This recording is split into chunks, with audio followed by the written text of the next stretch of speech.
Airport Infrastructure Funding 101, a brief summary provided by Ohio Aviation Association.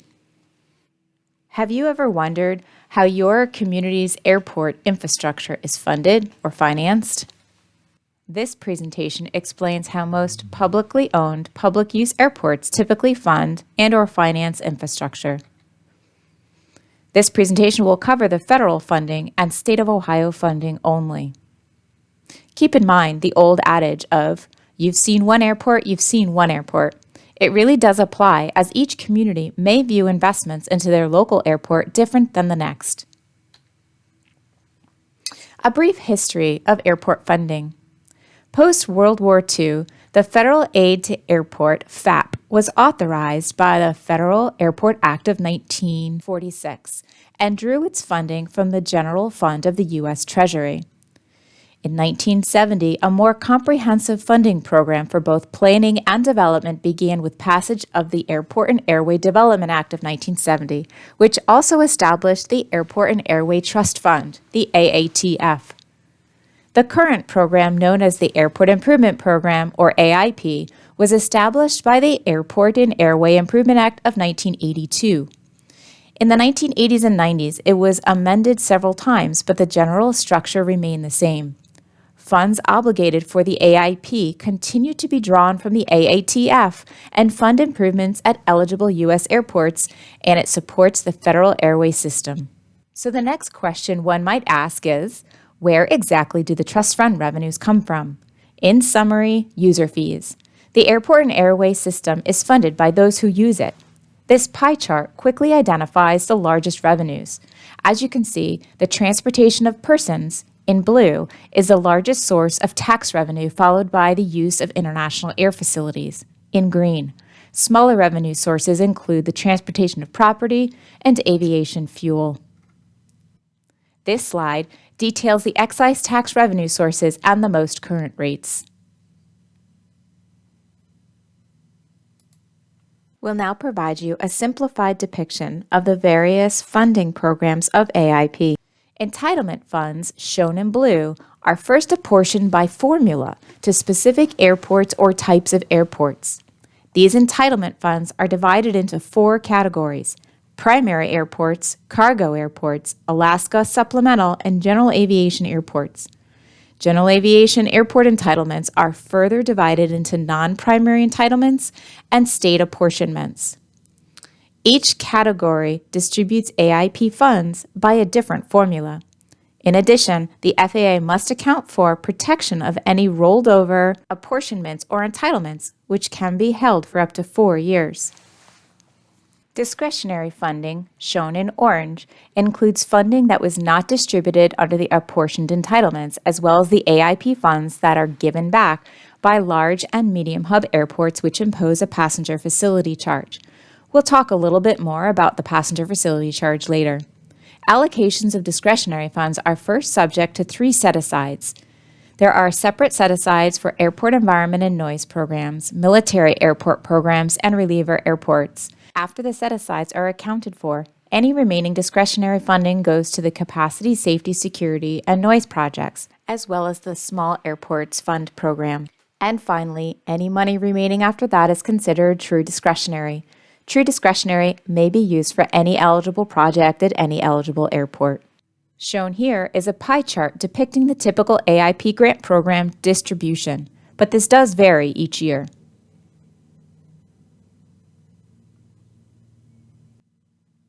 So you might be wondering, are all airports eligible for AIP?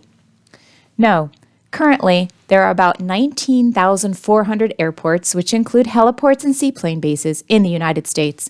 Only 3,300 are eligible for FAA AIP. To be eligible for FAA AIP, an airport must be included in the National Plan of Integrated Airport Systems, or NIPIAS. The NIPIAS, updated every 2 years, identifies public-use airports that are important to public transportation and contribute to the needs of civil aviation, national defense, and the Postal Service. To be eligible for inclusion into the NIPIAS, a public-use airport must meet minimum activity criteria set by the FAA. Additionally, an airport sponsor must have the ability to accept all grant assurances, and the sponsor must be legally, financially, and otherwise able to carry out the assurances and obligations contained in the project's application and grant agreement. In Ohio, we have currently 99 airports listed in the NIPIAS. The NIPIAS groups airports into 4 main categories. Keep in mind that airports can change categories if they have encountered a significant change to their activity level. The first category is commercial service airports.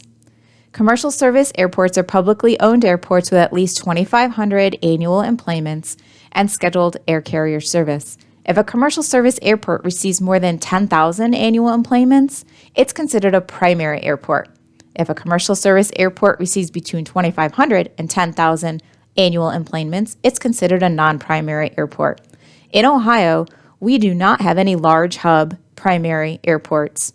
We have 2 medium hub primary airports, Cleveland and John Glenn. We have 1 small hub primary, Dayton International. And we have 3 non-hub primaries, Akron Canton, Rickenbacker, and Toledo. Ohio also has 1 commercial non-primary, Youngstown. The next category is cargo service airports. Cargo service airports are airports that, in addition to any other air transportation service that may be available, are served by aircraft providing transportation of only cargo with a total annual landed weight of more than 100 million pounds. A cargo service airport can also be a commercial service airport, as is the case for our 2 cargo service airports. Both Cleveland and Rickenbacker are also commercial service airports. A reliever airport is an airport designated by the Secretary of Transportation to relieve congestion at a commercial service airport and to provide more general aviation access to the overall community. In Ohio, we have 8 reliever airports: Cuyahoga County, Bolton Field, OSU Airport, Dayton Wright Brothers, Butler County, Lorain County, Medina Municipal, and Lake County Executive, formerly known as Lost Nation. A general aviation airport is a public use airport that does not have any scheduled service or has scheduled service with less than 2,500 passenger boardings each year. We have 84 general aviation airports in the state of Ohio. One quick note. Please don't confuse the use of the word hub to mean how an airline operates, i.e. a hub and spoke system versus a point-to-point system. The FAA's use of the word hub refers to its activity service level. Now that we know which airports are eligible, let's talk a little bit about which types of projects are eligible. Typically, eligible projects include runway, taxiway, or apron construction or rehabilitation, airfield lighting, signage, and drainage, land acquisition, nav aids, weather observation stations, planning studies, environmental studies, and more. Typical ineligible projects include maintenance equipment and vehicles, office and office equipment, fuel farms, landscaping, artwork, aircraft hangars, industrial park development, marketing plans, training, improvements for commercial enterprises, maintenance or repairs of buildings, and automobile parking garages. However, fuel farms and aircraft hangars may be conditionally eligible at some non-primary airports. You might think, this sounds great, so why do we continue to hear that airports need more funding? The latest NIPIAS report has identified eligible project needs of over $43 billion for the reporting period. However, recent grants and aid for airports have only provided for $3 to $4 billion each year. As you can see, the need continues to greatly exceed the available funding. The state of Ohio's NIPIAS airports have identified eligible needs in excess of $800 million over the next 5 years. So you might have noticed we continue to use the word eligible. Well, the needs are even greater than just those that are eligible. Things that are not eligible include development needed for leased aircraft gates and related areas, access improvements beyond airport property lines, costs to modify terminals for explosive detection systems, costs associated with planning of development, and more. AIP is an effective tool to fund safety, security, and airfield projects that rank highest in the national priority system. However, other sources of funding are needed. Other sources of funding at commercial airports include airport revenue, passenger facility charges, bond proceeds, and to a lesser degree, state and local funding. Revenues can include concession revenue, airline landing fees, fuel flowage fees, land or ground leases, fixed base operator or FBO operations, terminal rents, rental cars, and other ground transportation activities. The Passenger Facility Program, or PFC program, is a state, local, or port authority fee deposited to the U.S. Treasury. It began in 1990 to supplement the AIP program, and it has broader eligibility than the AIP, particularly for terminal projects, noise compatibility measures, and costs associated with debt financing. Originally capped at $3 with a $12 limit per round trip, in 2000 it was raised to $4.50 with an $18 limit per round trip. This fee is not indexed, and airports have found it increasingly difficult to fund large capital projects as construction costs rise, yet PFCs are capped. Large and medium hub airports that impose PFCs above $3 forego or turn back a large portion of their AIP. This turnback is used to fund the small airport fund mentioned earlier in the presentation. The majority of non-hub primary airports use PFC revenues as the local matching funds for AIP grants. To assist with the costs of major airport infrastructure projects, some airports can issue bonds. This tool enables airport authorities to borrow money upfront to finance infrastructure projects. U.S. airports may qualify for tax-exempt bonds to support airport projects for federal tax purposes because the airports are owned by states, counties, cities, or public authorities. The tax-exempt status enables airports to issue bonds at lower interest rates than taxable bonds, thus reducing a project's financing costs. In the state of Ohio, commercial airports can be recipients of capital budget funding, and only recently were they able to participate in the state's matching program. Now let's turn to general aviation airports. Other sources beyond AIP at general aviation airports include local airport revenues, local assistance, and state grants. Airport revenues typically found for general aviation airports include aircraft parking and storage, ground and building rents, landing fees, fuel flowage fees, and non-aeronautical development. Nearly all general aviation airports in Ohio receive some level of local assistance.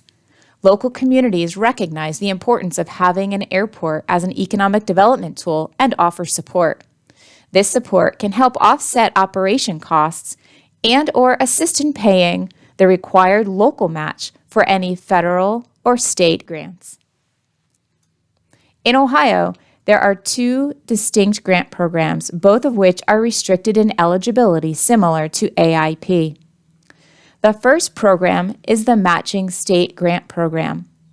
If an airport is going to receive FAA AIP for a project, an airport sponsor can apply for a matching grant to assist with the 10% required match. The state can fund up to 5% while the airport is required to fund the remaining 5%. The second program is the Direct Grant Program. This program provides up to 95% of the eligible costs of construction and engineering of eligible projects. Typically, this program funds projects that score lower on the FAA's national priority system, but are still extremely important to the state and the local communities. There are a few other potential sources of funding for GA airports in Ohio. General aviation airports can compete for local economic development funds, the state infrastructure bank funds, and capital budget funds. Thank you for joining us to learn the basics of airport funding. We hope this presentation provides enough information to recognize the need for funding and how important these assets are to the state of Ohio and its communities. If you have any questions, please reach out to us at 614-526-4990 or email us at oaa@ohioaviation.org.